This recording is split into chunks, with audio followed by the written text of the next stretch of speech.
Mesdames et vous tous, messieurs, bonjour ou bonsoir selon l'heure à laquelle vous nous voyez. J'ai l'honneur, le privilège, le plaisir de recevoir quelqu'un que j'ai l'impression de connaître depuis très longtemps. Et avant de continuer, je dois vous dire, quand je dis souvent que je suis stressé ici, ou quand je transpire, je pense que je n'ai jamais transpiré, je n'ai jamais stressé autant de recevoir quelqu'un. Mais si je suis autant stressé, c'est justement un témoignage à l'influence extrême qu'il est pour moi déjà, en tant que quelqu'un qui, comme j'ai dit, qui le suit depuis très longtemps. Mais aussi, c'est une influence énorme sur une génération. Pas seulement d'artistes, mais une génération qui a grandi et grâce à lui a pris conscience qu'il faut revendiquer. Il faut parler d'un certain nombre de choses et il faut surtout avoir l'audace de prendre la parole. Ça, c'est déjà une victoire qu'une génération a eue grâce à des gens comme lui qui ont dénoncé beaucoup de maux de notre société à travers l'art de façon générale et très spécifiquement à travers la musique.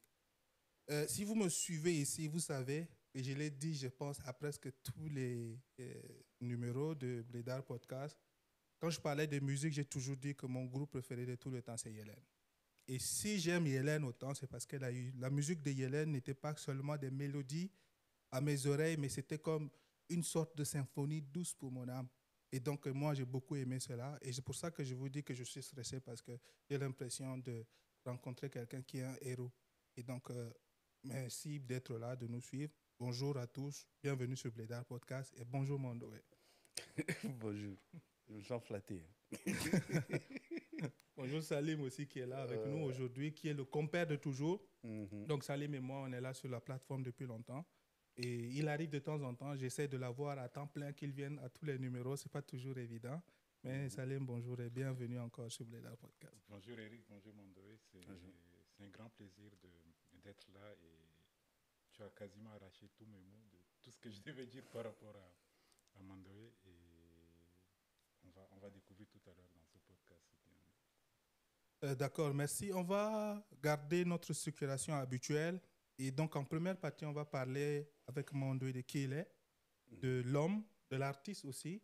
Et quand je suis beaucoup d'interviews depuis très longtemps, je me rends compte qu'il y a un aspect de Mondoué qui n'est pas, qui ne ressort pas toujours. C'est le petit Mondoué. Tu sais, l'enfance, comment c'était en termes de famille, quel genre de famille et comment est-ce que le petit Mondoué a grandi avant de devenir l'artiste. Mhm. Donc, est-ce que tu peux nous parler un peu de qui est le petit Mondoué que tu n'évoques pas beaucoup?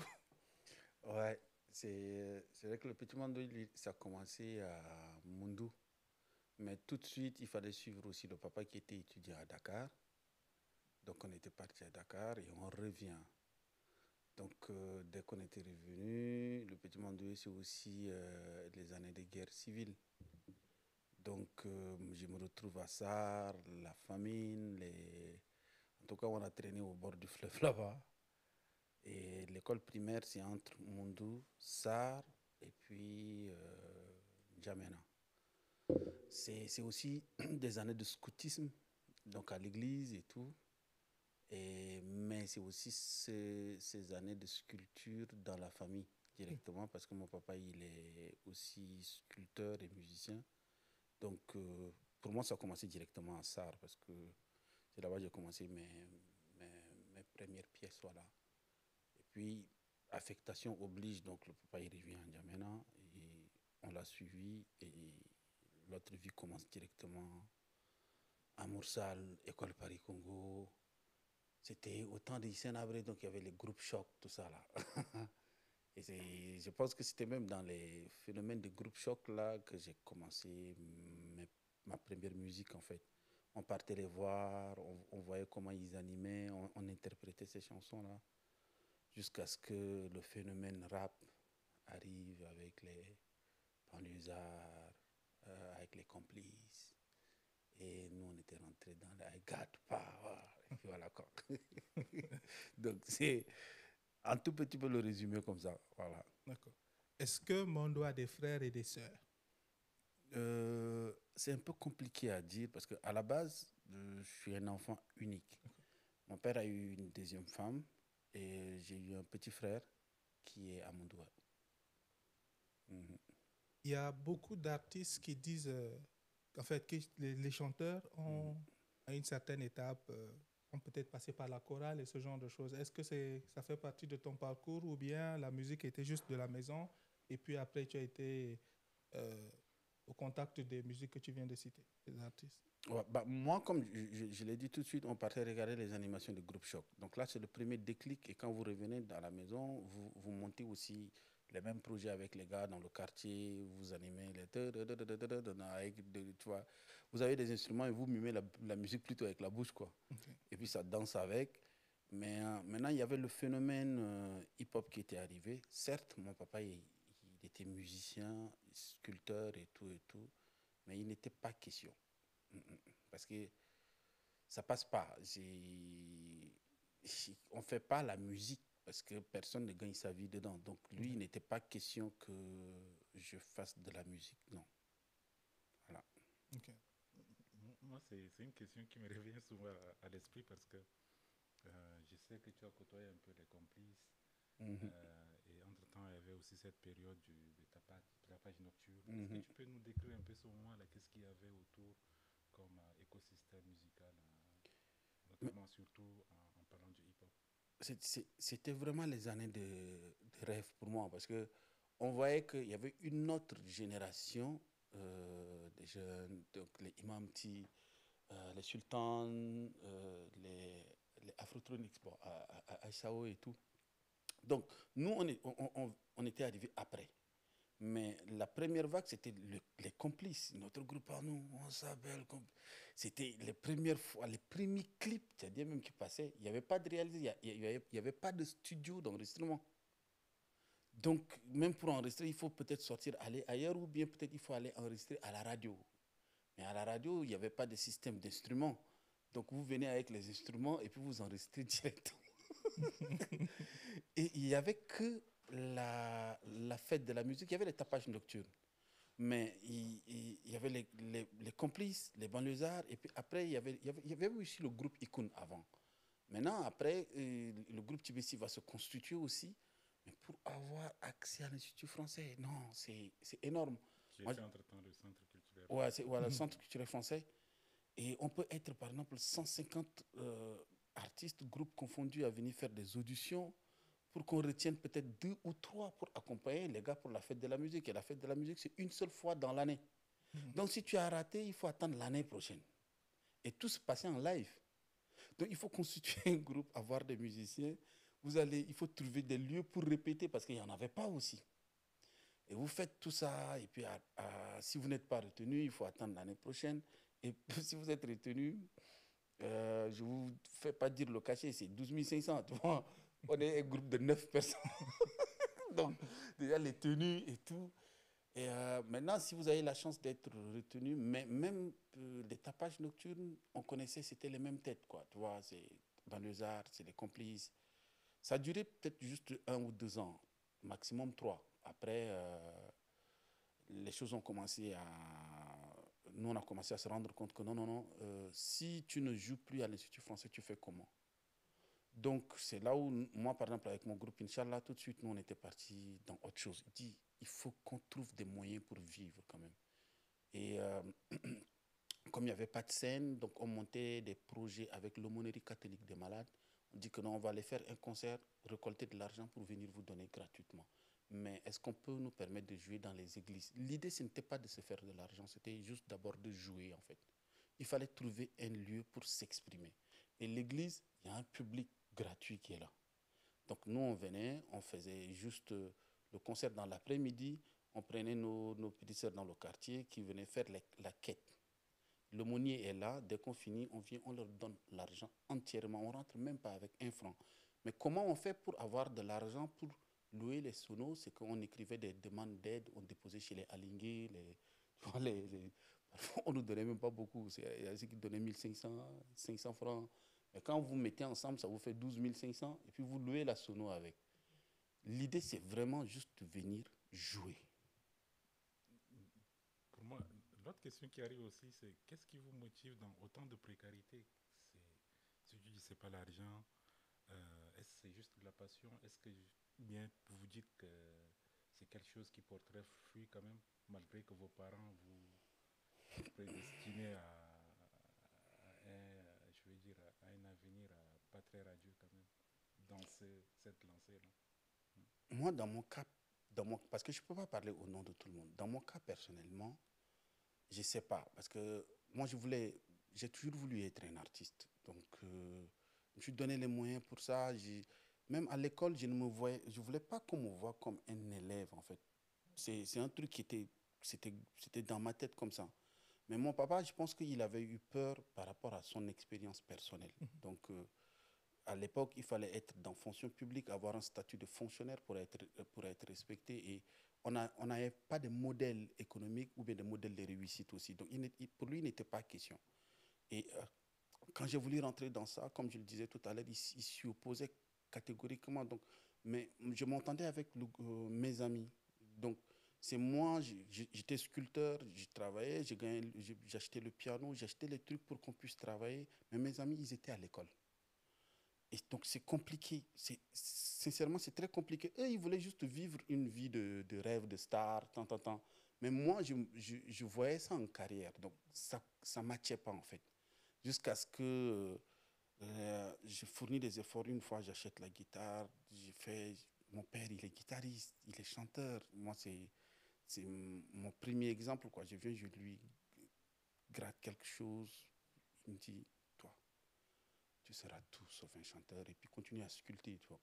Là, je prends une grosse claque. Et j'explique à mes amis que non, bon, maintenant je vais me convertir en instrumentiste parce que mon père qui connaît de la musique et puis qui me dit que non, moi je serai tout sauf un chanteur, ça veut dire ce que ça veut dire. J'ai pas... Et à l'époque, il y avait Africa numéro 1. Donc, une fois, j'étais avec mon pote, Mimix, à l'époque, on était en train de manger. Et puis, ils ont mis le Kwakanza. Et moi, c'est mon idole, tu vois. Donc, le quoi qui dit, la musique, c'est 90% de travail, 5% de don, et puis 5% de chance, quoi. J'ai dit, ah ouais. Donc, ça veut dire que c'est le travail. Si c'est 90%. J'ai pris la route de la forêt. La forêt derrière. Maintenant, c'est devenu l'hôtel Radisson, tout ça. Mais à l'époque, c'était de la forêt. Donc, moi, je partais là-bas. Et puis... Mais à un moment, c'était plus par défi. C'est-à-dire montrer aussi à mon père que non, tu t'es trompé. Et moi, j'ai voulu lui montrer ça.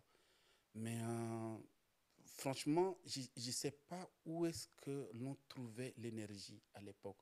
Mais je me rappelle quand même qu'avec les Afrotronics, quand on se trouvait, bon, Aïssaou à l'époque, c'était d'abord Hirondelle. Et quand on se trouvait dans nos abénants, c'était une guitare, peut-être que vous allez prêter la guitare de X pour aller répéter chez Y. Il n'y avait pas de salle de répétition. Mais c'est bizarre, quand nous on se trouvait, on disait toujours rendez-vous à New York, rendez-vous à Paris, rendez-vous. Quand on se trouve, on se disait ça. Je ne sais pas qu'est-ce qui animait ce côté-là, mais on se disait toujours qu'on se donne rendez-vous. Et on était peut-être une vague de beaucoup d'artistes à l'époque. À un moment, il fallait se rendre à l'évidence. C'est que soit on quittait, ou soit on mourait. Donc le choix était clair, on a choisi de vivre. Et toute cette vague-là, d'Ingous, de Gospa, tout le monde était parti pour ne pas mourir au Tchad. Parce qu'il n'y avait pas d'infrastructure, il n'y avait rien. Donc maintenant, arrivé dehors, il y en a qui, comme moi avec Hélène à l'époque, ou les Aïssaou qui étaient partis au Canada, ça a commencé à... Ah ouais, donc ça veut dire que c'était juste le Tchad. Mais on était sortis, on a vu. Ah, donc le truc, il est possible. Mais voilà, donc s'il faut parler de... Je ne sais pas. Aujourd'hui, avec le recul, je suis en train de dire comme ça, mais je ne sais pas ce qu'on avait comme motivation. De toutes les manières, il n'y avait pas le choix. Moi, soit j'étais artiste, ou soit j'étais rien. C'était une question de vie, alors. Voilà.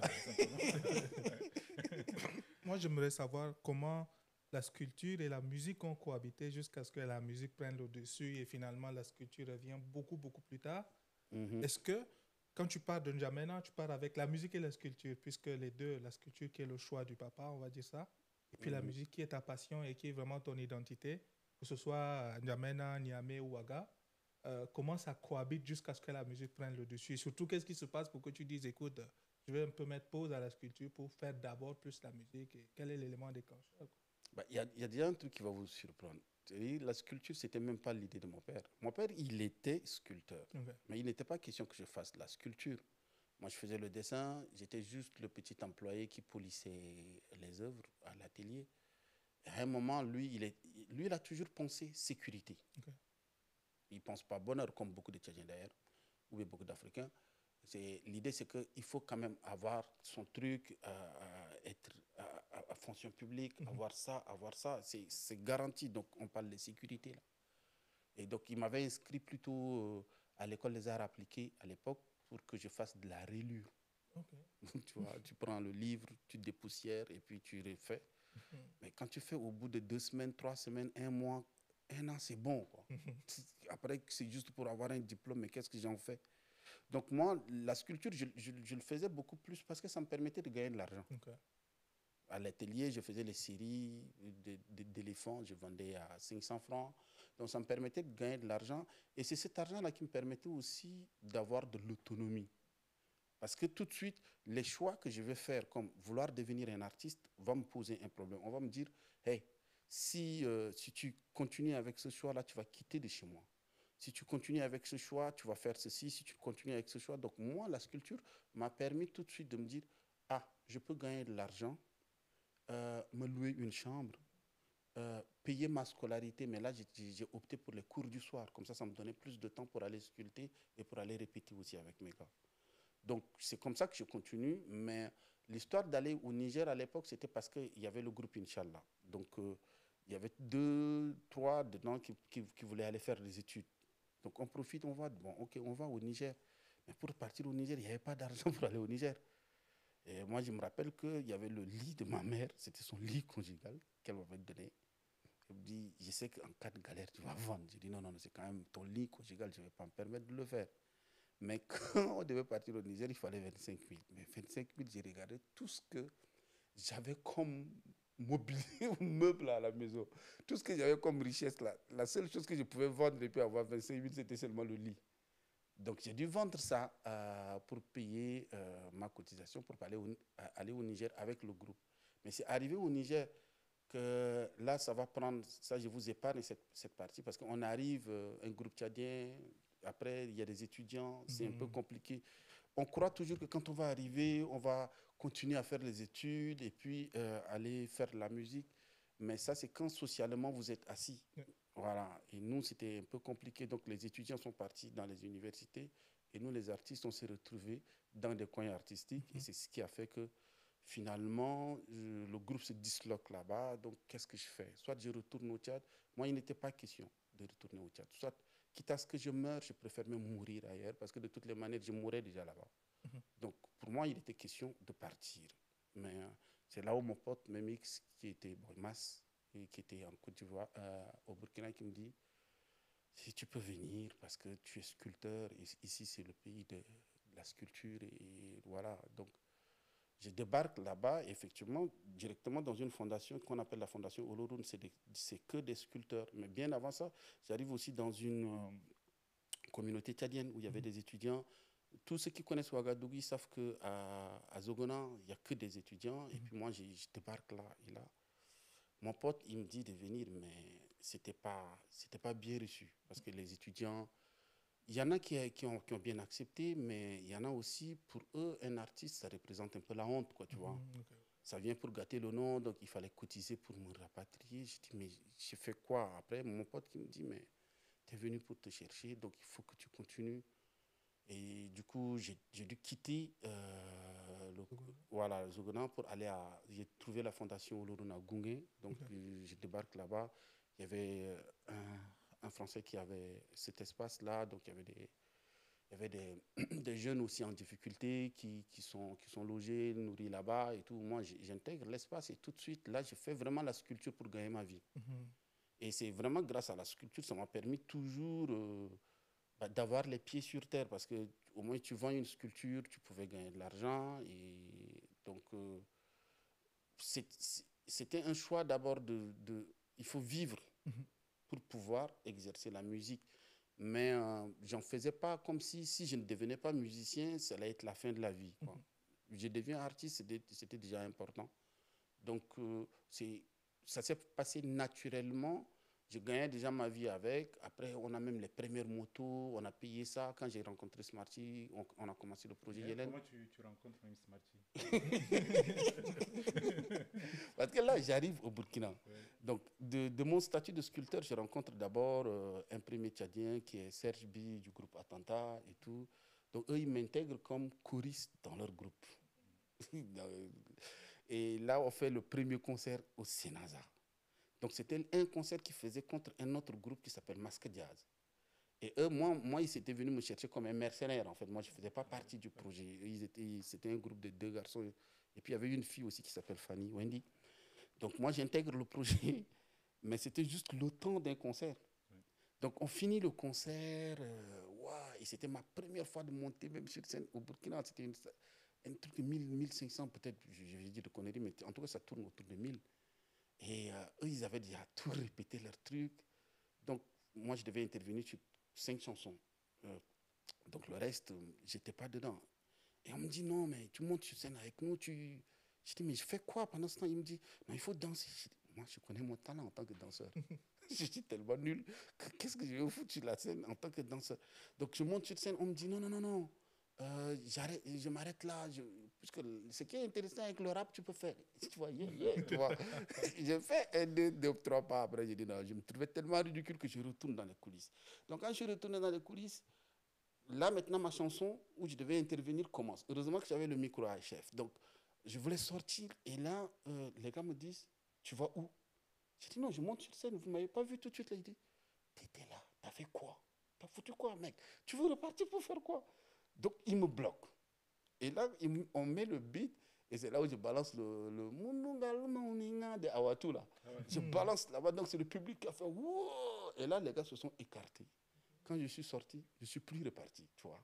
C'est à partir de ce jour-là que moi, on découvre qui je suis. Et puis, je rentre dedans. Et or, à ce même concert, Smarty aussi était passé par là. Mais c'est plus tard qu'il y avait des projets qu'on appelle Faso Connection. Donc, on va m'appeler pour que je lui fasse un refrain, le sentier de la tragédie sur un de ses textes. Donc, on fait cette chanson et puis la chanson marche tout de suite. Mais on ne se connaissait ni d'Adam ni d'Ève avec le mec. On n'était pas des potes d'enfance, on n'avait aucune histoire. C'est ça qui est. Mais ça match tout de suite. Et on a proposé un rap qui était un peu différent de ce qui se faisait.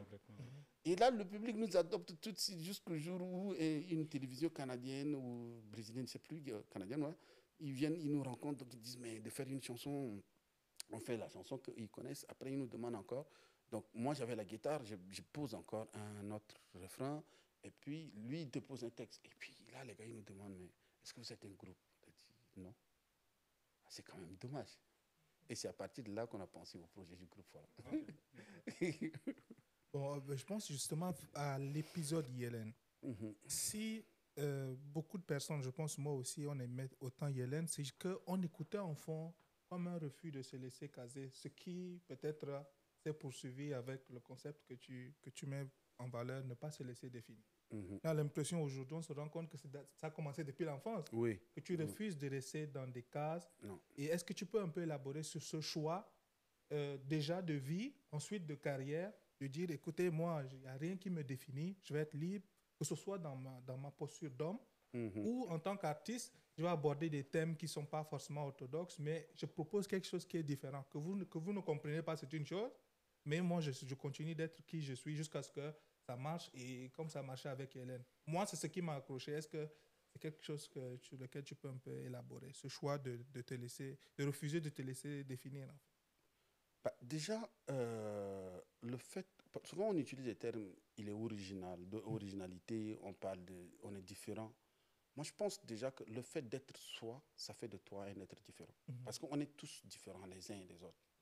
Donc, ce qu'on nous demande ici, parfois, ça peut paraître un peu compliqué, mais je pense que la chose la plus difficile, c'est d'être soi quand même. Donc, c'est en toutes circonstances et en tout lieu. Parce qu'à chaque fois, il y a des influences. On va te dire, voici ce qui marche. Il y a l'industrie qui te dicte les règles. Il y a la société, il y a la famille, il y a les politiques, il y a les religieux. Tout le monde va te dicter les règles. Mais face à tout ça, qui toi tu es. Et il y a des moments où dans Yélène, j'ai juste accepté d'être Mandoé, qui a quitté le Tchad et qui est venu et qui chante, qui est un gars de Moursal, donc qui côtoie l'arabe, qui côtoie le français, qui côtoie aussi le Ngambay ou le Sara.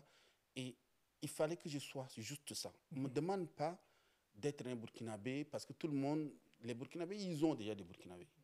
Mais qu'est-ce que moi j'avais proposé? C'était juste d'être moi en fait. Donc, effectivement, dans un mouvement hip-hop où il y avait les tendances américaines, Paname et tout, ça ne passait pas. C'est-à-dire que les gars se disent, voici ce qui marche. Donc tout le monde va aller toujours vers ce qui marche. Et quand toi tu veux être toi, tout le monde va dire, non, non, non, mais ça ne marchera jamais. Donc quand je me rappelle que quand on s'est mis avec Smarty, Smarty, lui, d'abord, c'est un rappeur hardcore. Il avait fait le Papou Chéri, quand les gars se trouvent, ouais, c'est du balèze, mec, c'est hardcore, mec. Toi, tu parles. Mais le grand public, parfois, a des difficultés à accrocher. C'est pas juste le flow, c'est pas, on nous demande pas d'être des Américains. Donc, quand nous, on propose le truc et on ralentit le débit, et moi, je pose une chant africaine dessus et tout, là, il y a un truc qui passe. Et les gens commencent à adopter. Non, vous savez, moi, je n'aime pas le rap, mais ce que vous faites, moi, ça me parle. L'idée, c'est d'avoir un public. Et on a un public qui répond. Donc, du coup, on se lance dans ça, mais ce choix a été difficile parce que déjà, quand vous êtes un groupe de rap, on agit en fonction de Pussy. Et nous, on avait le Sick Thing, il y avait d'autres, les Rebels Spiritual Pussy, il y avait des groupes dans chaque quartier.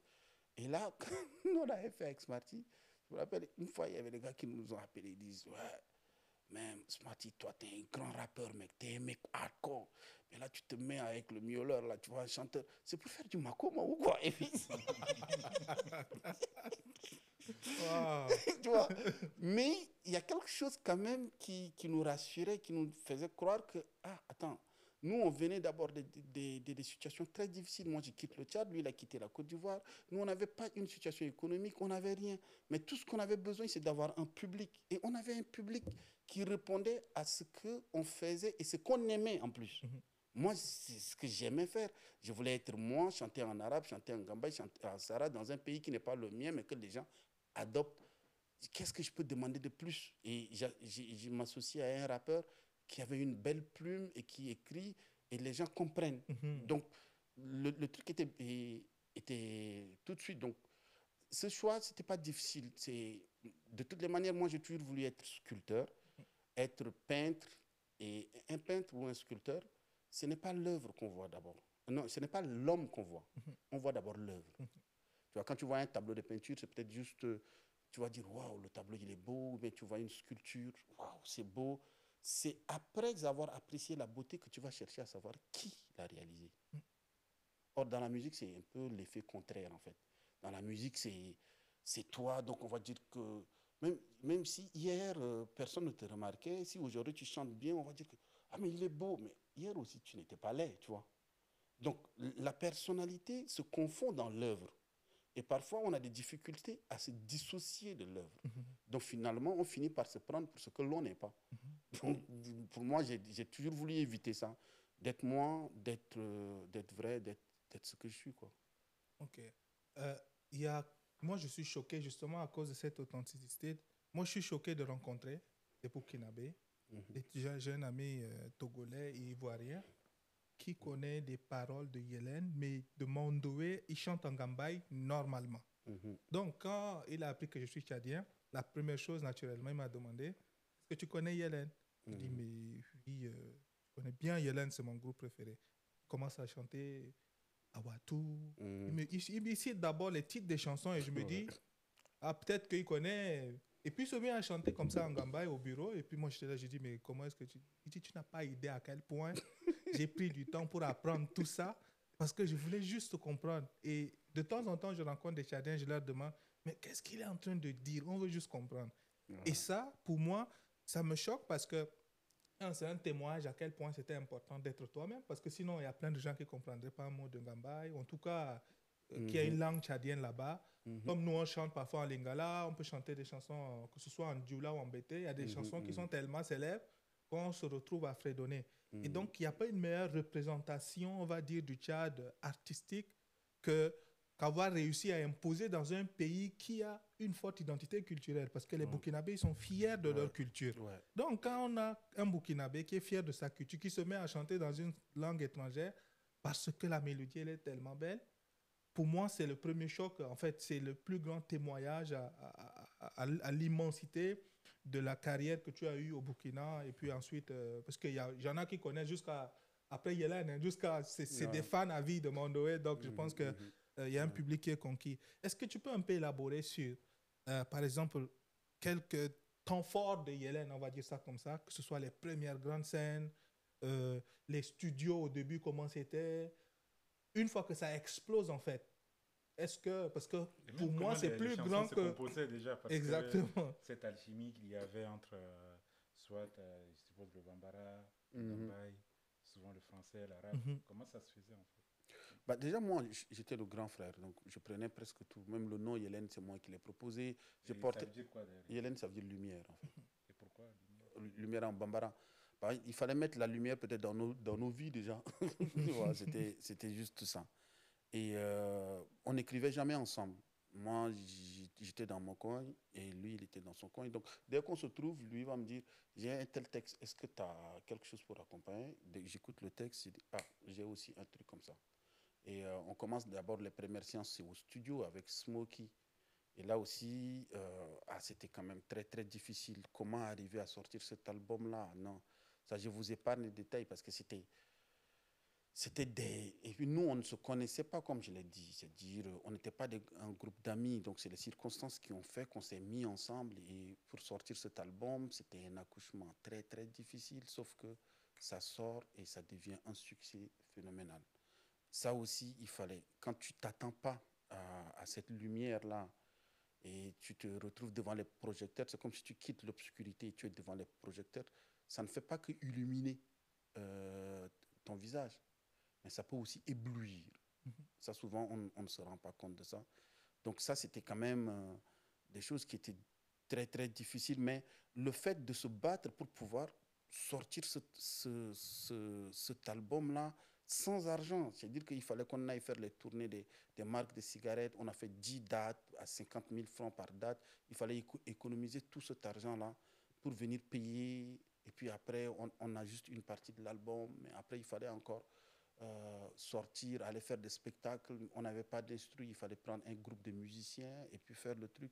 Et tout ça, cette première étape, moi je me rappelle même quand on faisait le lancement à l'ATB, à Gouin, on se retrouvait moi-même, on rangeait les tables, nous-mêmes on fait tout. C'est-à-dire qu'il n'y avait pas... Pourtant on avait quand même un petit staff et tout, mais au four et moulin, on sort le truc. Ça c'est vraiment la première des choses qu'aujourd'hui je garde parce que c'était quand même un moment de résilience assez pur. Après, il fallait attaquer les salles.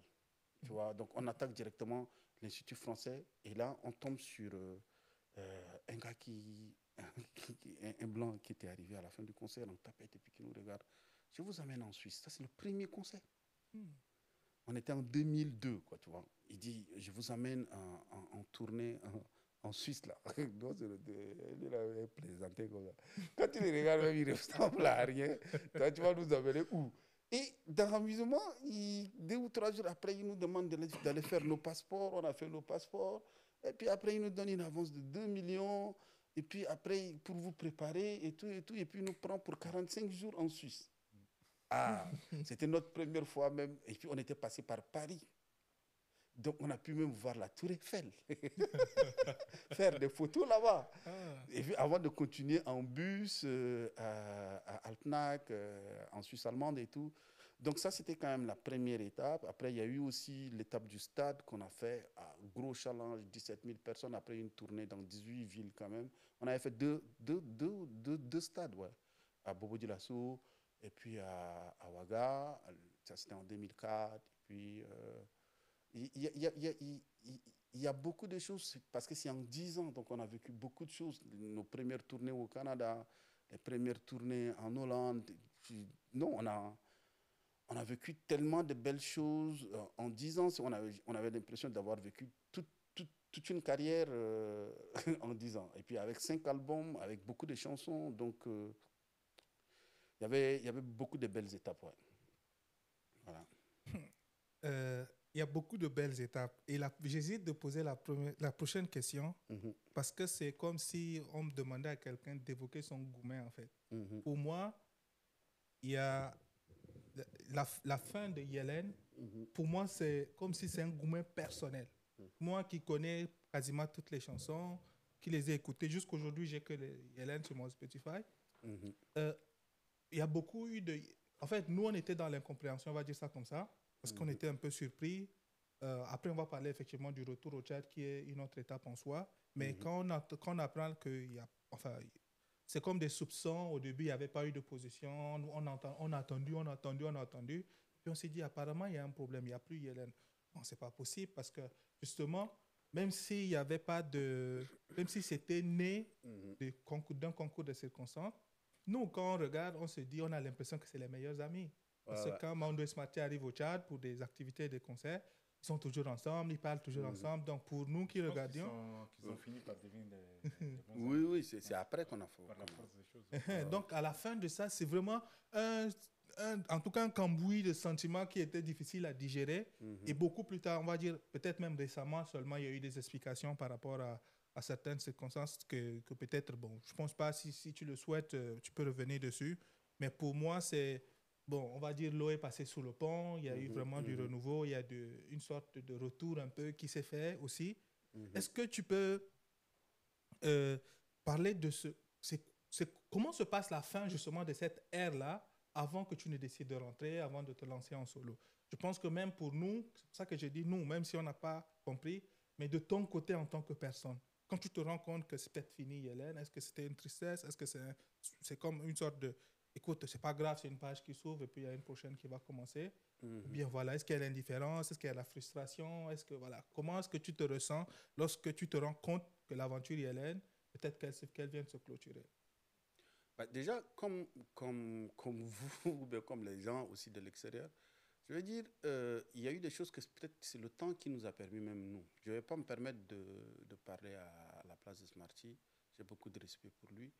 Donc, moi, de mon côté, c'est après que j'ai essayé de trouver des explications. Parce que, comme je l'ai dit tout à l'heure, à la base, nous ne sommes pas un groupe d'amis. Or, vous voyez que les groupes qui tiennent, c'est soit il y a des histoires de famille ou des histoires d'amitié et tout et tout. Et nous, là, on se retrouve par exemple dans une telle circonstance où c'est parti très vite. Et on vient de deux pays qui n'ont pas de vedettes. Mhm, Les gens, ils formulent des attentes vis-à-vis de nous. C'est tellement difficile. mhm, À un moment, personne ne se souciait des êtres humains que nous étions. On ne voyait que les stars ou les artistes. Qu'est-ce qu'on était? Personne ne se souciait de ça. Tout ce qui intéressait les gens, continuer, tout ce qu'on veut, c'est de nous faire rêver. Mais est-ce qu'en tant qu'être humain, quelqu'un se souciait quand même de nous? Parce que il y a des choses que nous, on vit en tant qu'être humain. Moi, je suis sculpteur, moi, peut-être. Il y a des choses. Et puis, il y a des moments où on n'a pas envie de porter les poids des pays. mhm, On n'était pas fait pour ça. Nous sommes des artistes à la base. À un moment, les gens, ils te prennent pour ce que tu n'es pas. On te parle de porte-flambeau, porte-étendard. Et on formule des attentes. mhm, Et à un moment, ce n'est pas suffisant. On va dire non, non, non, non, non. Là, il faut que vous nous représentez ici. Il faut que vous nous représentez là. Et dès que quelqu'un gagne un disque d'or, un Africain gagne un disque d'or, non, mais il faut que vous devez aussi faire ça pour nous. mhm, À un moment, c'est... mais souvent même, on va jusqu'à dire que non, vous appartenez au patrimoine. Le gros souci, c'est que quand on parle de patrimoine, c'est que parfois c'est entretenu par l'État. Ici, mhm, là, moi, je dois aller payer mes factures, moi, je dois... Donc, il y a eu tellement d'attentes, il y a eu tellement de choses. Et est-ce qu'on avait les épaules larges pour ça? Non, je ne crois pas. Je ne crois pas parce que si on était encore des amis d'enfance, qu'on avait des histoires, mhm, l'amitié allait prendre le dessus, mais ce n'était pas le cas. mhm, Et moi, je suis originaire d'un autre pays et quand c'est comme ça, parfois, ça va aller très vite. mhm, Et tout ce que je sais, c'est qu'on n'avait pas les épaules larges. Je pense que nous-mêmes, on n'avait pas su gérer. On a essayé, c'est longuement après qu'on a essayé de comprendre, mais qu'est-ce qui a pu se passer? mhm, On a essayé de trouver des explications. Je suis sûr que Smarty, il en avait bavé aussi de son côté. Moi aussi, parce que après, quand tu vas retourner au Tchad, waouh! Là, tu vois qu'il y a des gens qui sont en colère. On n'a jamais eu des vedettes. Pour une fois que toi, tu rehausses l'image, tu vas abandonner tout ça pour revenir, devenir comme tout le monde ici. Tu vois, en fait, il y a de la colère. Mhm. Parce qu'il y en a qui se disent, on te voyait, ça nous donnait espoir pour devenir encore un jour comme ça. Et là, tu viens du... Est-ce qu'ils n'ont pas un peu aussi raison? Parce que tout à l'heure, tu disais, oui, tu étais parti parce qu'il fallait partir ou mourir. Est-ce qu'ils ne voient pas que, effectivement, là, tu reviens mourir là au Tchad?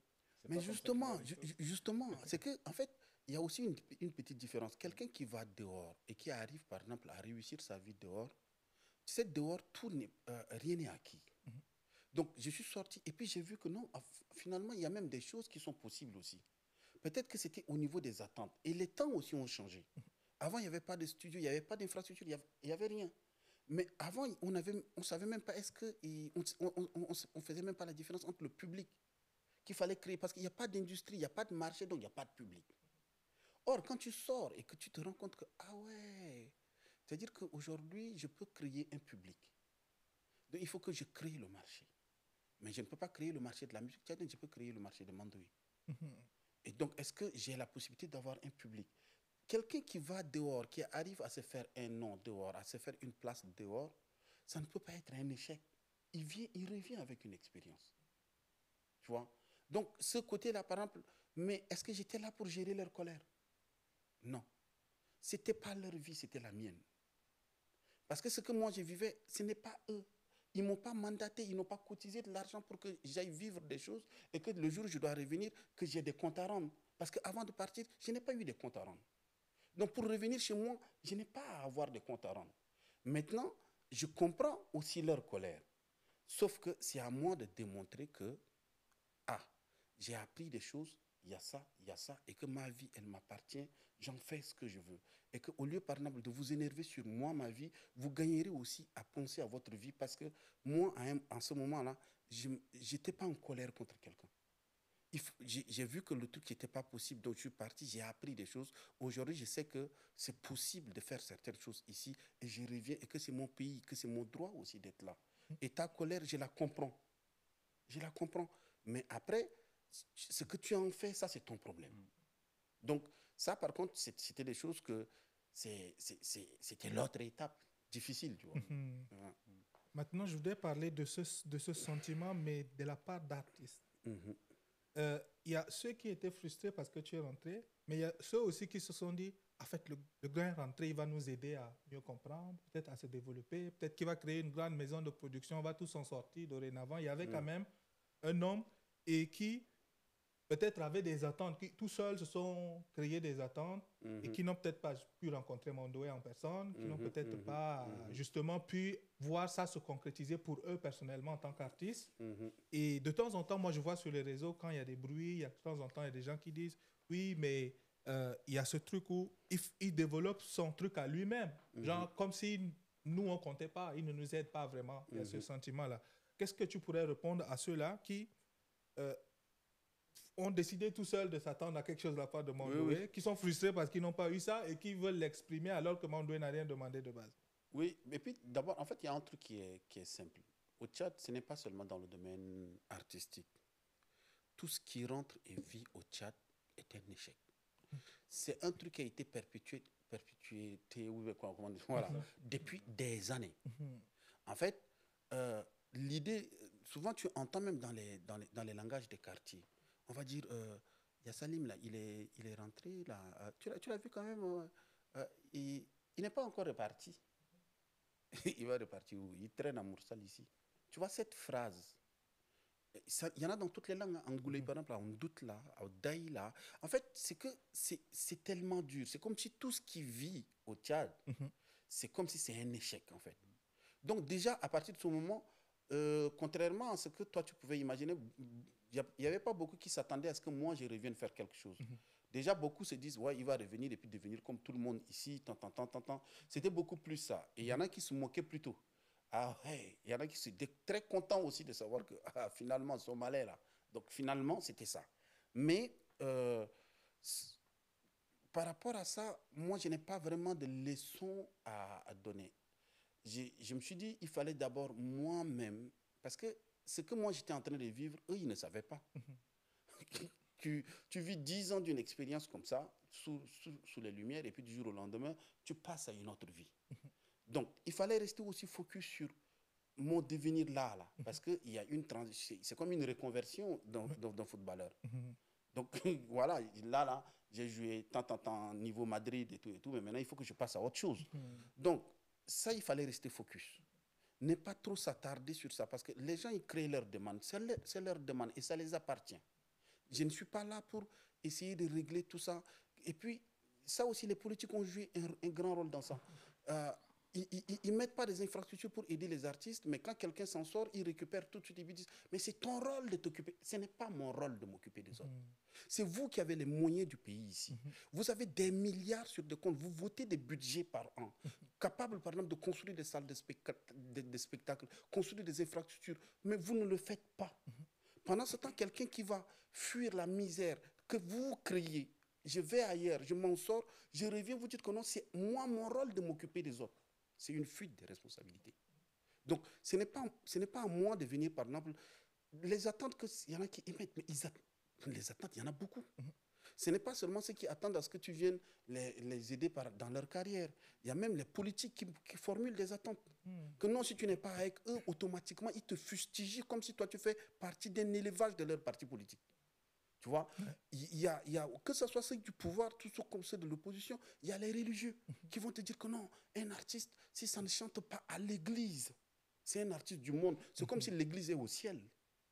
Donc, il y a tout ça là, c'est parce que moi, j'ai pris le temps de me rendre compte que j'ai dit, mais attends, en fait, en réalité, ce problème qu'on a là, c'est parce que l'artiste tchadien, ce n'était pas juste économique. Non, ce n'était pas juste artistique.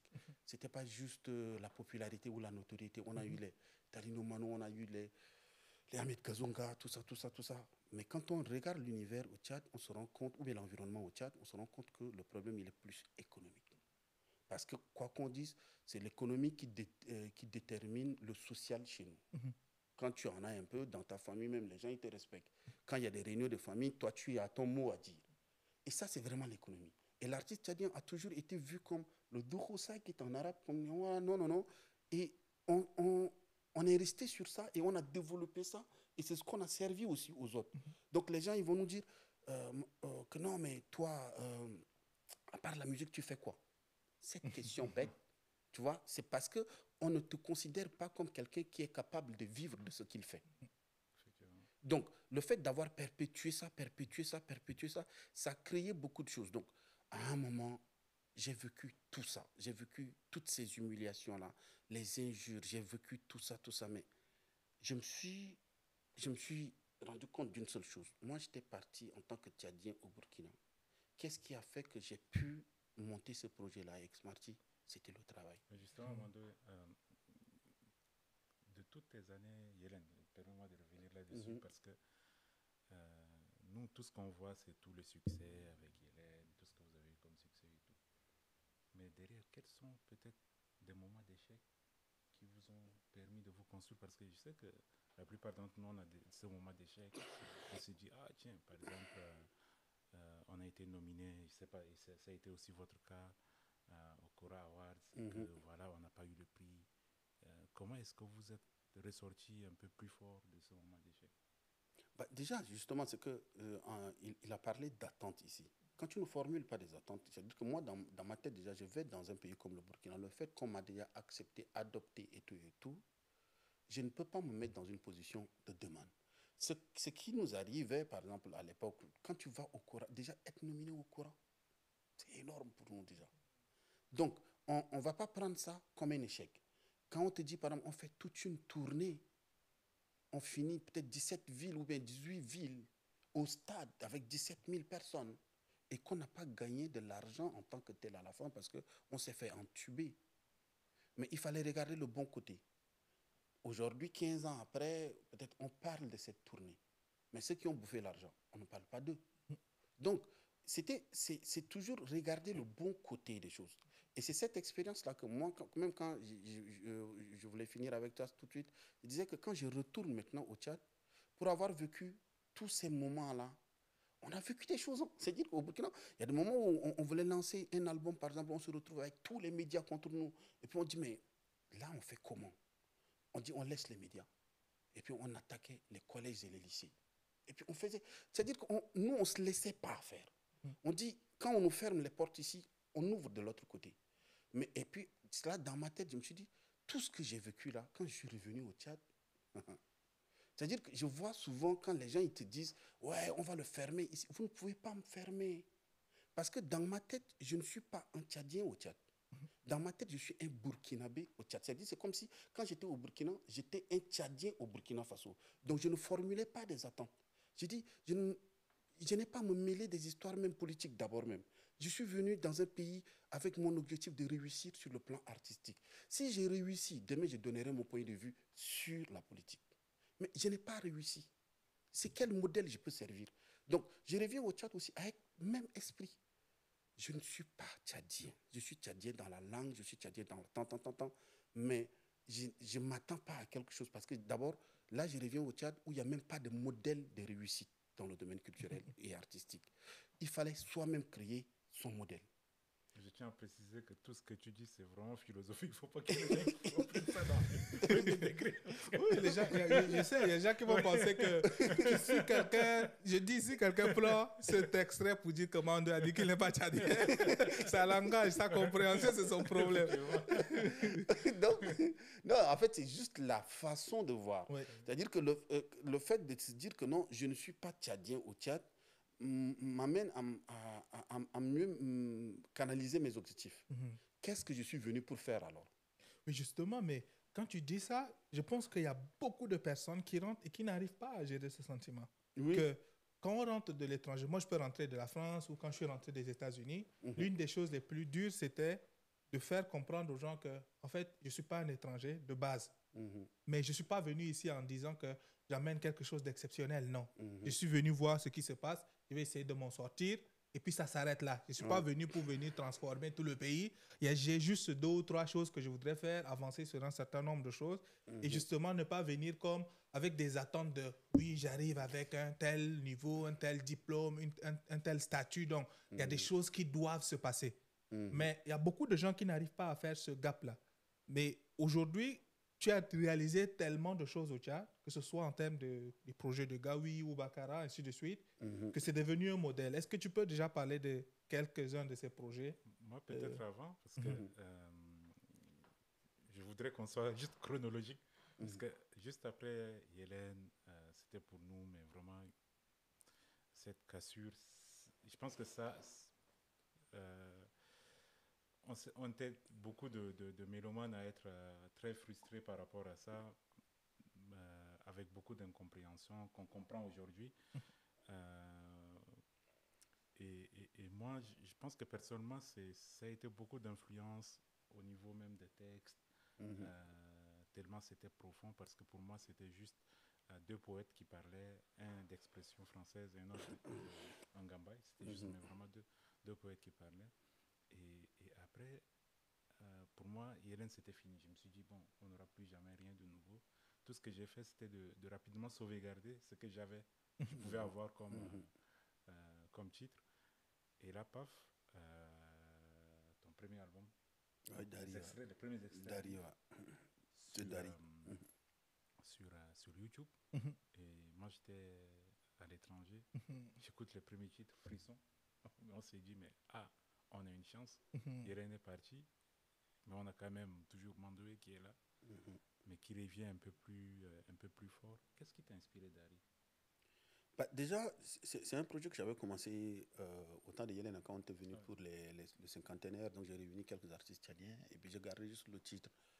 Mais c'est que ce que les gens peut-être ne savent pas de nous, c'est qu'on avait déjà des carrières en fait. On avait déjà, c'est Smatic, c'est quelqu'un qui a déjà toute une carrière. Ce qui fait que Yélène n'existe pas, mais qu'on continue à avoir des carrières, c'est parce qu'on avait déjà des carrières bien avant. Et moi, j'utilisais peut-être même le 1/10 de ce que je faisais dans Yélène, parce que j'enveloppais juste les refrains.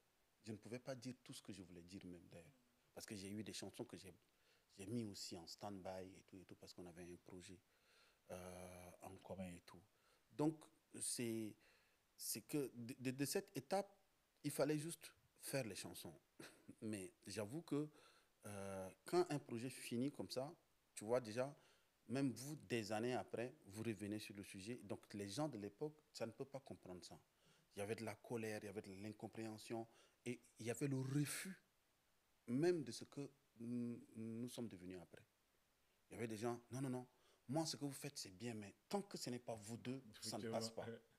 Tu vois, parfois quand les gens y parlent, ils ne se rendent même pas compte du degré de ce que ça peut représenter pour nous. C'est-à-dire que tu es là, on te dit, ce projet de deux là, ce n'était pas toi qui avais pensé ça, c'est nous qui avons pensé ça. Du jour au lendemain, peut-être que ça ne matche pas, ou bien peut-être qu'on avait envie, parce que moi je considère aujourd'hui avec le passé, Yélène comme un projet. Et qui dit un projet, il y a un début, il y a une fin, tu vois. Donc, est-ce que ça doit nous empêcher, par exemple, de continuer ou d'avancer ou de vivre? Et est-ce qu'aujourd'hui, ce que nous sommes devenus, peut-être chacun dans son pays, là, est-ce que ce n'est pas intéressant? Parce que c'est quand même des expériences qu'on a partagées et aujourd'hui, on peut mettre au service de nos pays. Donc, c'est pour peut-être, je ne sais pas s'il faut rester dans la chronologie, mais si je peux, par exemple, directement avancer sur ce que lui, il a avancé par rapport au projet et tout et tout. Donc, ce n'est pas juste que je quitte Hélène et puis je monte le projet au nom de l'art. Hein. C'est-à-dire, entre-temps, j'ai monté des projets dans le Poitou-Charentes, j'ai monté un groupe là-bas, j'ai monté d'abord un premier festival. Et donc, j'étais dans Neige au Sahel et tout. Ouais.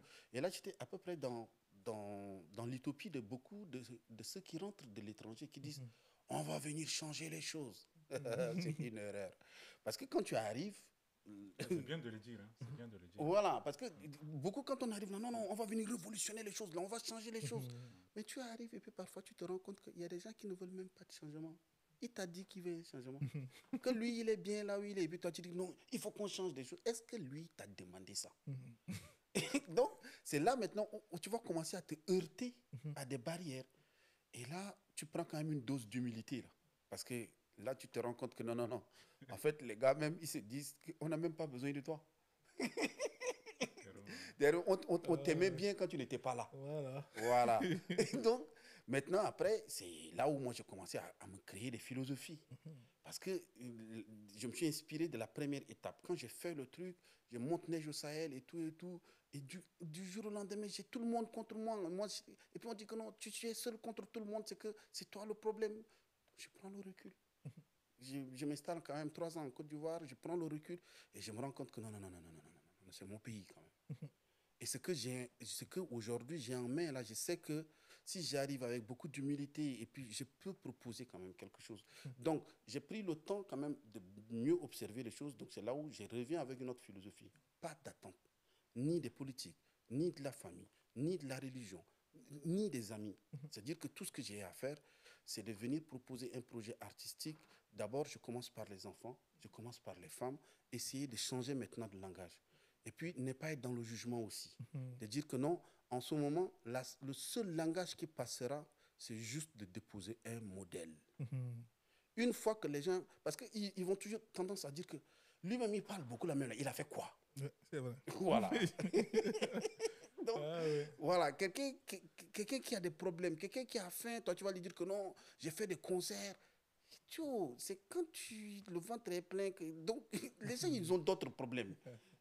Donc, il fallait d'abord penser économie. Et là, c'est là maintenant, ça commence. Et là, tu te heurtes à beaucoup de barrières. Comme je le disais tout de suite, il y a politique qui est là parce que le pays ne va pas bien ou bien n'allait pas bien. Donc, les gens aussi avaient des attentes. C'est normal, tu comprends. Au niveau de la religion, c'est normal, tu comprends. Au niveau des familles, il y a normal. Il y a tes factures, il y a même ton bailleur qui t'attend. C'est normal tout ça. Mais toi, il faut que tu arrives à vivre de ton métier. Donc, c'est là où il fallait être un peu réaliste. Est-ce que c'est possible d'avoir un public en étant au Tchad? J'ai fait mes calculs et j'ai trouvé que c'était possible. On ne me demande pas d'avoir les 17 millions de Tchadiens. On me demande juste d'avoir 100 000 Tchadiens capables d'aimer ce que je fais et capables de sortir 1000 francs. Ça me fait 100 millions. C'est à ma portée. Donc, c'est là où je me suis dit, non, non, non. Attends, j'ai vu au Burkina, c'est comme ça. Il y a des artistes qui n'ont même pas de carrière internationale, mais qui sont des multimillionnaires au Burkina. C'est-à-dire que le gars, il arrive juste à avoir ces 1 million de personnes au Burkina capables d'aimer ce qu'il fait et capables de sortir 1000 francs, ça lui fait 1 milliard. Donc, le modèle économique, pour moi, il est clair, quoi, tu vois. Donc, à partir de ce moment, je ne me suis plus attardé sur lui. Il y a des moments où, quand on m'insulte, ça m'atteint parce que je suis un être humain. Mais j'ai dit, les pauvres, ils ne savent même pas. Ils t'attaquent pour rien. Alors qu'il y en a même qui vont dire, ouais, parce que là, même là, tu as la possibilité de parler de la situation du pays, mais tu ne parles pas, que tu te considères comme un neutre. Tant, c'est toi, tu es complice. Vous connaissez les vrais problèmes. Allez-y là-bas. Pourquoi vous vous acharnez sur moi? Moi, j'ai un objectif, c'est d'abord de venir créer un modèle économique autour de mon métier. Parce que c'est celui qui vit qui peut lutter. C'est celui qui vit qui peut aimer. C'est celui qui vit qui peut... Je ne vis même pas. Un artiste tchadien, c'est considéré comme un cas social. Donc vous demandez aux cas sociaux de penser aux autres cas sociaux. Ce n'est pas possible. Il faut d'abord exister. Et ça, moi, j'en ai ramassé. J'ai eu des injures entre les pseudo-intellectuels, les pseudo-philosophes. On m'a traité de tous les noms. Mais je ne me suis pas laissé définir.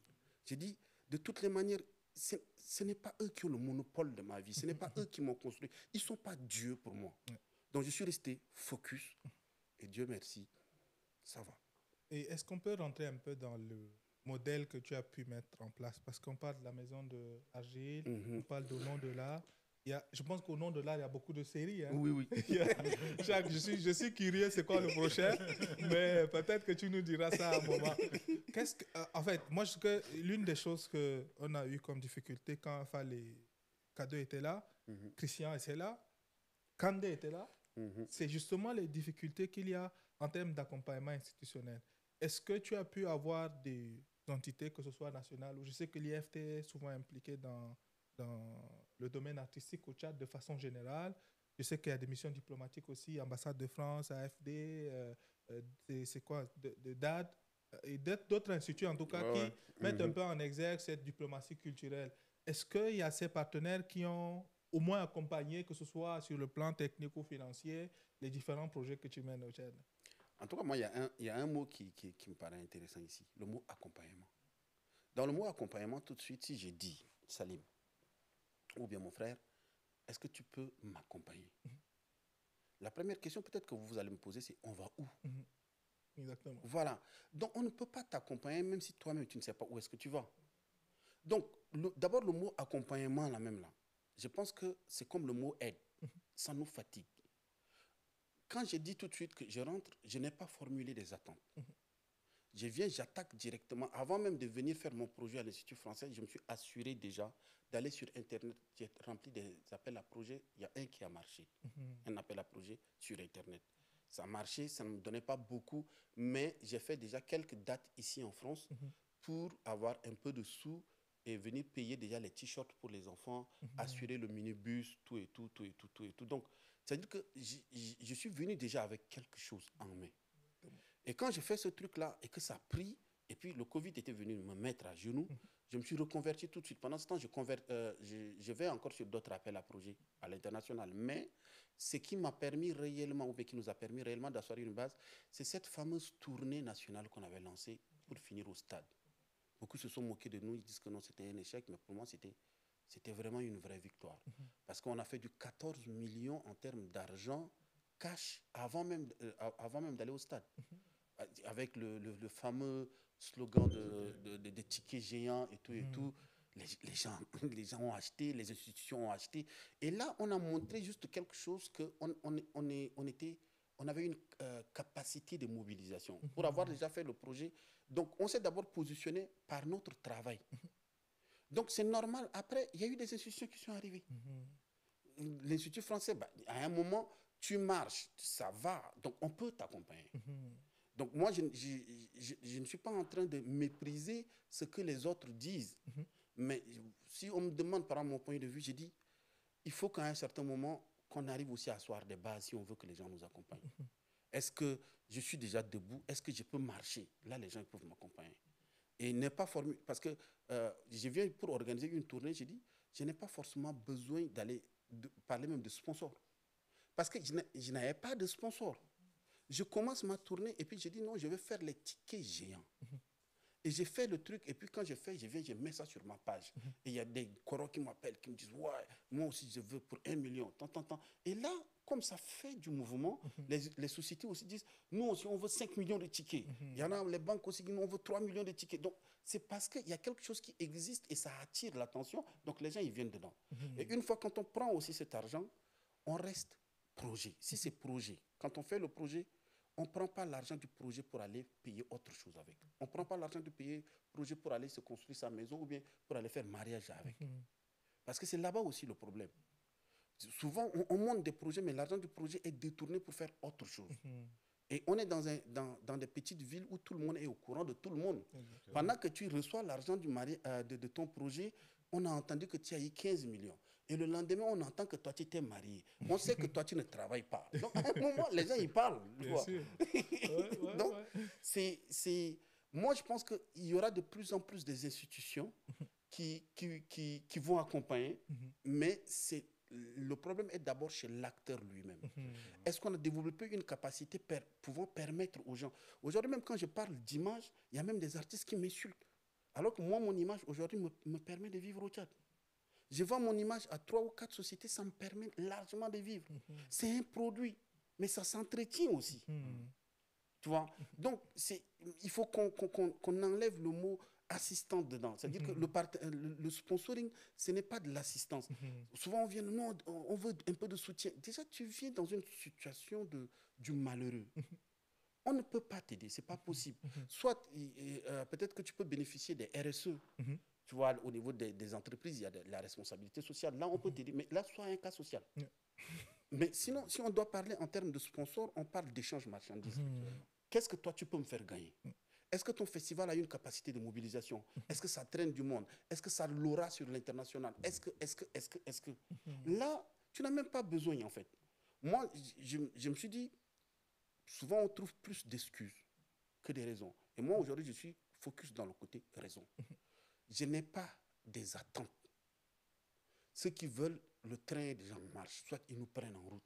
Mais nous, on n'a pas, je n'ai pas besoin de venir dire que non, non, non, aidez-nous, aidez-nous, aidez-nous là. C'est ça même qui a fait que j'étais parti. Voilà. Donc, si je comprends, pour faire un récap, c'est lorsqu'on a un projet bien structuré, qu'on a entamé, là, on peut avoir simplement on peut avoir accès à des institutions parce qu'il y a déjà une audience, il y a déjà quelque chose qui va... Oui. Je pense qu'il faut... Je reviens dessus pour justement permettre à ceux qui disent toujours il n'y a personne qui m'accompagne, je ne sais pas vers qui aller. Aujourd'hui, comme on a dit plusieurs fois, déjà même ici, il y a beaucoup de gens qui ont dit oui, l'IFT aide, mais quelles sont les conditions? C'est ce que Mando nous a défini aujourd'hui. Si vous allez aux brasseries, quelles sont les conditions? Si vous voulez aller auprès des banques, quelles sont les conditions? Si vous voulez déposer dans les projets, par exemple, qui sont financés par l'Union européenne, il y a des conditions dans les appels d'offres qu'il faut remplir, mais pratiquement, une institution ne veut pas associer son image à quelque chose qui ne marche pas. Oui. Et déjà, je pense qu'il faut un minimum d'action déjà pour que l'accompagnateur aussi arrive. C'est naturel, même toi-même. Et puis, là aussi, là, quand on parle des modes de projet, là, les projets, là, ça demande encore de l'écriture, ça demande des études de tant. Mais il y a aussi le côté où je peux vendre mon produit en tant qu'entrepreneur tout de suite. Si j'ai besoin juste d'organiser une tournée au Tchad, là, c'est juste un petit projet de tournée. Mais est-ce que ça, on n'a pas forcément besoin d'aller écrire des gros français là-bas? Mais est-ce que déjà, même quand je fais ma musique, là, je sais à peu près qui est le public consommateur? Parce que souvent, même, on confond peuple avec le public chez nous. Tu vois, souvent on entend ça. Mais quand tu veux parler de ça, on dit non, nous c'est le peuple. Joe, on parle, moi en art là, c'est comme le politique, il va parler de ses partisans, ou, tu vois. L'église va parler de ses fidèles, tu vois. Et la famille aussi va parler de ses membres, le bar va parler de ses clients. En art, on parle de public. Est-ce que ce que tu fais là touche les gens? Tu vois. Donc souvent aussi, on confond ça. Parce que quand tu parles en termes de public, ça t'amène maintenant à faire une sorte d'étude de marché. Ma musique que je suis en train de faire là, déjà à partir du studio, est-ce que j'ai pensé à qui, au profil du consommateur? Si tu ne penses pas, mais tu vas faire et puis tu vas vendre ça à qui? Si tu écris une musique pour l'église et que tu vas t'arrêter devant les mosquées, je suis désolé, mais ils ne vont pas acheter. Si ton public cible, ce sont les jeunes et que tu fais une musique des personnes âgées, il n'y a personne qui va consommer. Donc, il faut penser produit. Et dès que tu penses produit, c'est à qui je dois le vendre, où je dois le vendre et comment je dois le vendre. Maintenant, quand tu sors ton produit, tu dis que non, le public est jeune. Est-ce que tu es sûr que les jeunes au Tchad arrivent à produire entre 1000 francs ou bien 2000 francs le mois? Et ici, oui. Il y en a combien qui peuvent produire cet argent-là? D'ailleurs, quand tu parles des jeunes et d'autonomie financière, c'est ce que tu as lancé au nom de l'art talent, qui visait un peu l'autonomisation des jeunes et tout ça. Est-ce que tu peux nous raconter un peu plus, parler de ce projet?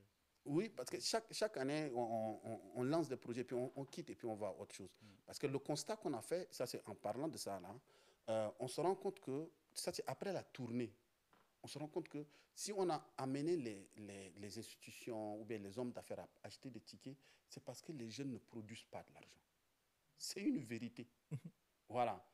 Quand ils vont te dire que nous, notre nombre fait notre force, c'est bien pour les meetings, mais ce n'est pas pour la consommation d'art. Je suis désolé. Il faut arriver à dire les choses cash aux gens. C'est-à-dire que si on a par exemple 1 million de jeunes qui arrivent à travailler et puis à produire ne serait-ce qu'entre 500 et 1000 francs par jour, vous imaginez que ce n'est pas seulement que l'art qui va bénéficier, même les familles vont bénéficier. Parce qu'un jeune tu as entre 15 et 20 ans et que tu peux ramener par exemple une boule de savon à la maison, tu aides déjà tes parents.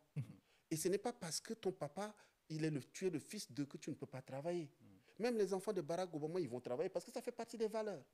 Donc, ça aussi, quand on faisait ce projet, on essayait de convaincre, de partager cette expérience-là aux jeunes en disant que tu peux même être à Koumra aujourd'hui. Si tu penses public, convainc d'abord ceux qui sont autour de toi. Si dans une population de 100 000 personnes, à partir de Koumra, tu arrives à avoir même 1000 personnes qui aiment ce que tu fais, capables de sortir 1000 francs, ça te fait déjà 1 million. Donc, si les gens de Koumra, toi tu es de Koumra, tu chantes en Sara, les gens de Koumra même n'aiment pas. Toi, tu veux que ce soit les gens de Ngaoundéré qui vont aimer comment? On parle en termes de marché. Donc, en marché, là, le truc est clair. La chèvre brute, là où elle est attachée.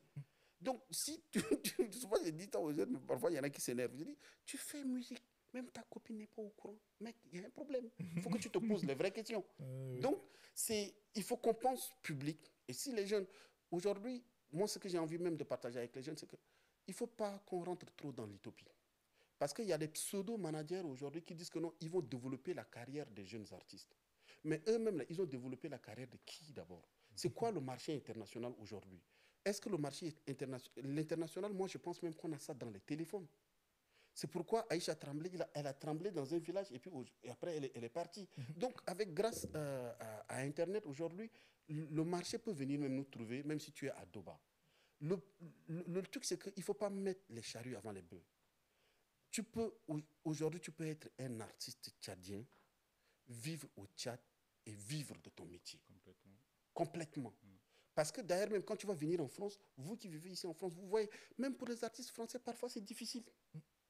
Parce que toi-même, il y a tes parents qui sont là, qui comprennent ce que tu... Même les Ivoiriens, quand les gens ils arrivent ici, quand ils font les spectacles, d'abord c'est leur communauté. Donc, toi, tu as déjà ta communauté même qui est avec toi là-bas. Si eux, ils consomment déjà et qu'ils peuvent partager ça sur Internet, ils envoient ça à ceux qui sont à l'étranger, les gens écoutent, rien que votre communauté même. Parce que c'est comme si vous préparez et vous-même vous refusez de manger. Vous demandez aux autres de venir consommer, ils ne vont pas consommer. C'est pas possible.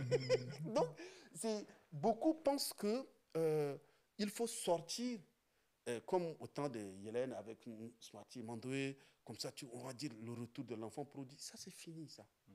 C'est fini. Je ne dis pas que ça n'existe pas.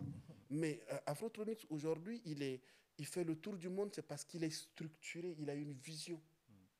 C'est-à-dire qu'au bout d'un moment, il faut qu'on pense carrière, on pense structure, et puis on pense développement de marché. Et est-ce que c'est possible d'avoir déjà le marché? Tu es un Tchadien, normalement, ta base, là, c'est d'avoir d'abord le marché tchadien. Si Mando était parti et qu'il était dans Yélène, en ce moment, j'étais un Tchadien, mais dans un groupe burkinabé. Quand les HSAO, on les a vus en faisant le tour du Montréal, Canada, rentrer, sortir par là, c'est un groupe canadien d'origine tchadienne.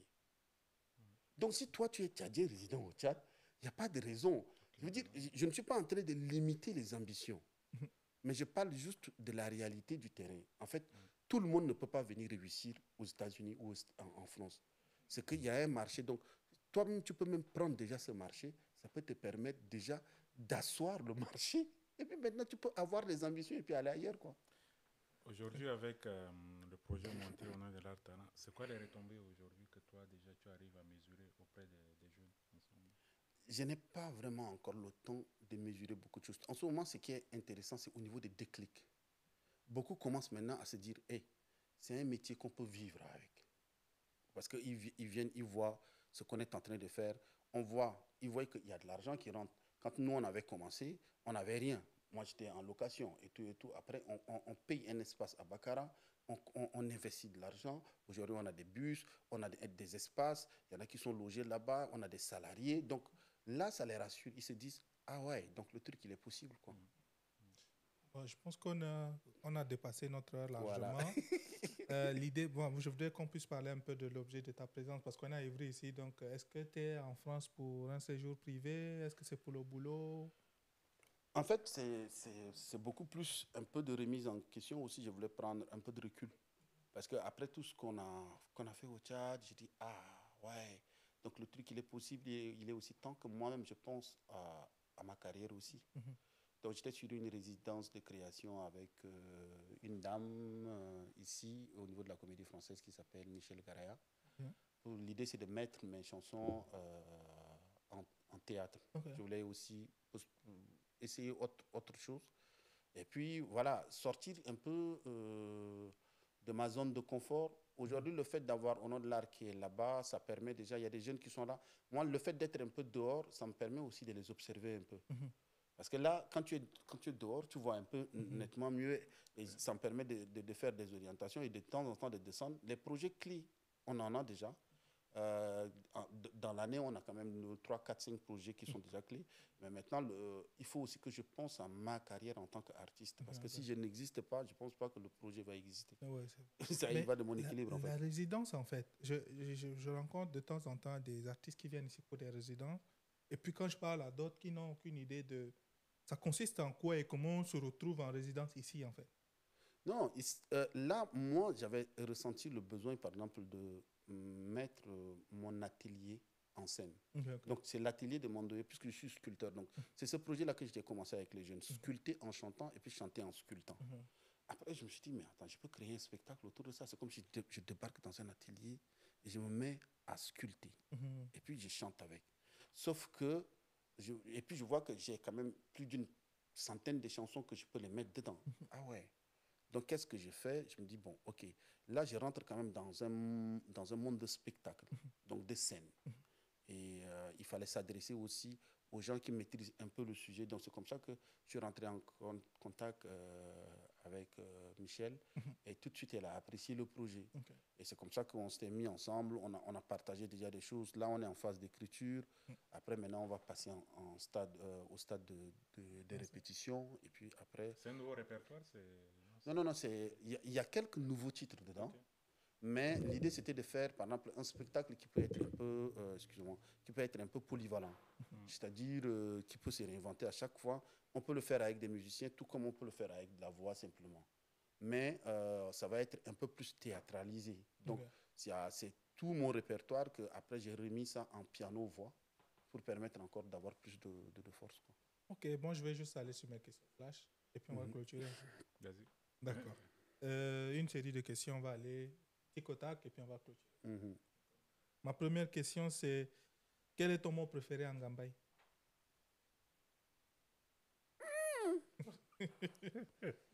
Non, mais en ce moment, je suis plutôt. Ce que j'ai envie de promouvoir, ça va être Mboy.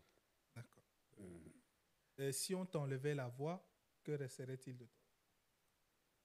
Bah, le sculpteur. Est-ce que le succès t'a déjà rendu triste? Euh, oui, oui, parce que moi, je veux juste être un artiste. Le succès, ça, c'est un bonus et parfois, c'est un peu difficile à gérer. Qu'est-ce que les gens ne comprennent toujours pas à ton sujet malgré toutes ces années de carrière? Ce que je ne cherche même pas à ce qu'ils comprennent des choses. Moi, je comprends, c'est ça qui est essentiel. Quelle est la chose la plus belle que quelqu'un t'ait dite après un concert? Ah, qu'est-ce que j'ai passé un bon moment. Tu m'as fait voyager, tout et tout. Tu préfères être oublié vivant ou idolâtré mort? Oublier vivant, idolâtrer mort. D'abord, idolâtrer, je ne veux pas.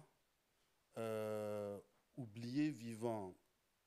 En fait, c'est moi, ça, ma personne, c'est pas important. Les œuvres, après, ça peut rester, mais les œuvres, c'est la gloire ne m'appartient pas. Quelle chanson survivra à tout ce que tu as fait? Waouh. On survivra. Non. Je pense que j'ai beaucoup de chansons qui peuvent survivre, hein. Parce que là, je suis en train de constater, depuis que j'ai refait le projet piano-voix, les gens découvrent encore même les anciennes chansons et puis disent ah, donc Si tu dois effacer un album de ton répertoire, ce serait lequel? rien, justement. Quand tu as des enfants, c'est à vie.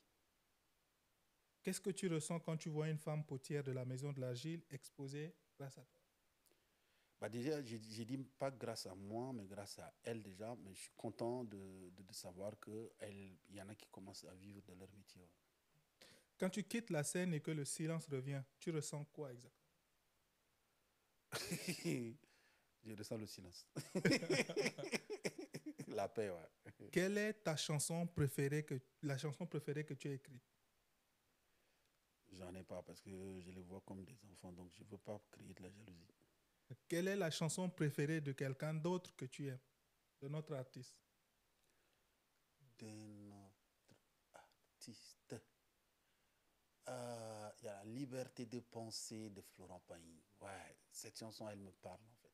D'accord. La dernière question, c'est, à la fin de tout ça, qu'est-ce que tu voudrais qu'on retienne de toi? Rien. Rien. Les gens, ils peuvent choisir de ce qu'ils veulent retenir, qu'ils retiennent ce qu'ils ont envie de retenir. Moi, je n'ai pas à leur dire ce que, ou bien je sais pas ce que je souhaite. En fait, jusqu'à là-bas même, je ne formule pas des attentes, quoi.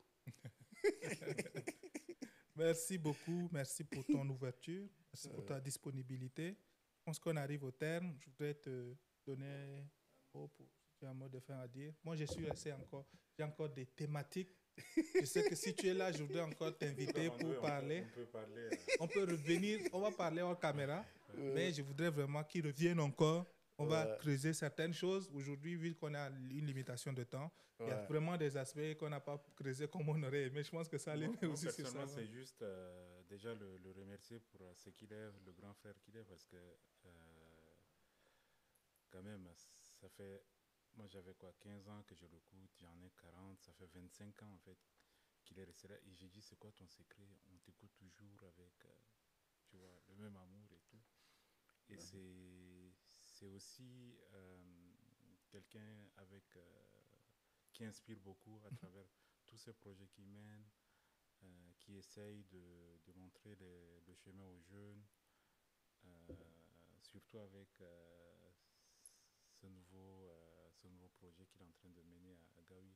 On voit vraiment le théâtre du possible, et que surtout on n'a pas envie en fait, on n'a pas besoin d'aller ailleurs pour créer de la valeur, pour créer de la richesse, et surtout que c'est dans la résilience aussi qu'on arrive à construire en fait la durabilité. C'est ce que j'ai envie de dire et c'est ce que moi personnellement je garde de Mandoé. Donc merci d'avoir répondu présent et on espère découvrir très rapidement cette comédie musicale qui est en train de germer. Ouais. En tout cas, c'est moi qui vous remercie. Et comme je le disais tout à l'heure, pour le moment, à défaut de changer le chat, donc on va essayer de changer nos vies. Aujourd'hui, le fait déjà d'avoir montré au chat que le truc il est possible là-bas, on se dit, hey, on a même notre place sur la scène internationale. Moi, je sais que j'ai ma place. Donc là, en ce moment, c'est pourquoi je suis là aussi pour dire, hey, on va ramener au nord de l'art aussi ici en France et puis essayer aussi d'abord de proposer des choses. Donc, il y a des choses en route et j'espère que on va présenter le chat du beau dans, dans le temps à venir. Quoi, voilà. Tu vois là, il vient de dire quelque chose où j'ai une question, tu vois. comment est-ce qu'on va ramener le nom de l'art en France ici? Comment ça va se manifester? C'est pour ça que Joker pour l'instant. Joker, mais je pense que je suis heureux à la fin de cet échange pour beaucoup de raisons. Voici quelques-unes. Les artistes ont ce truc, je parle des vrais artistes, ceux qui sont artistes dans leur âme, ils ont ce truc qui est de... On ne peut pas les mettre dans des cases, on ne peut pas leur dire quoi faire, on ne peut pas les pousser dans la direction qu'ils ne souhaitent pas aller. Et on peut aimer cela, on peut le leur reprocher, mais fondamentalement, c'est pour ça qu'on les admire. Et Mandoué fait partie de ceux-là qui n'ont pas le temps de juste parler pour parler. Aujourd'hui, c'est un parcours très linéaire. C'est quelqu'un qui a réalisé tout ce qu'il avait dit qu'il allait le réaliser. Quelqu'un qui arrive et qui prend la vie comme elle vient. Ça veut dire que c'est dur de vivre sans attente en réalité.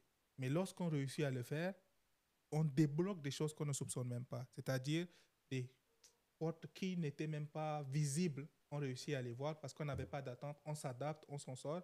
Et c'est la mentalité qu'il faut pour les Tchadiens, pour les Africains, pour l'humain simplement, pour pouvoir être versatile assez, pour pouvoir prendre des formes et dépasser les limites de ce qu'on leur définit. Donc, merci beaucoup pour l'inspiration. Merci beaucoup pour cette source d'espoir qui est pour les artistes, pour les Tchadiens, pour tout le monde essentiellement qui, comme moi, a envie de rentrer pour réaliser quelque chose. Aujourd'hui, je tire de tout cet échange la mentalité qu'il faut avoir pour rentrer. On peut rentrer et dire que, écoute, je viens avec quelque chose, ou on peut rentrer et dire, ce que je vais faire là, je vais le réaliser selon les réalités que je vais trouver devant moi. Je vais m'adapter et puis je vais faire ce que j'ai à faire sans me comparer à d'autres contextes, mais en prenant en compte les réalités et pour pouvoir exécuter tout ce à quoi on aspire. Donc, merci beaucoup pour cela et rendez-vous au prochain numéro avec grand plaisir et j'espère vivement pouvoir convaincre Mandoué de revenir encore pour qu'on puisse creuser certaines de ces marges qu'on n'a pas pu toucher parce que je pense qu'un seul numéro, ça ne suffit pas. Donc, on va refaire un deuxième numéro, je l'espère. Donc, merci et rendez-vous au prochain numéro. To be continue. To be continued. Tu l'as pas fait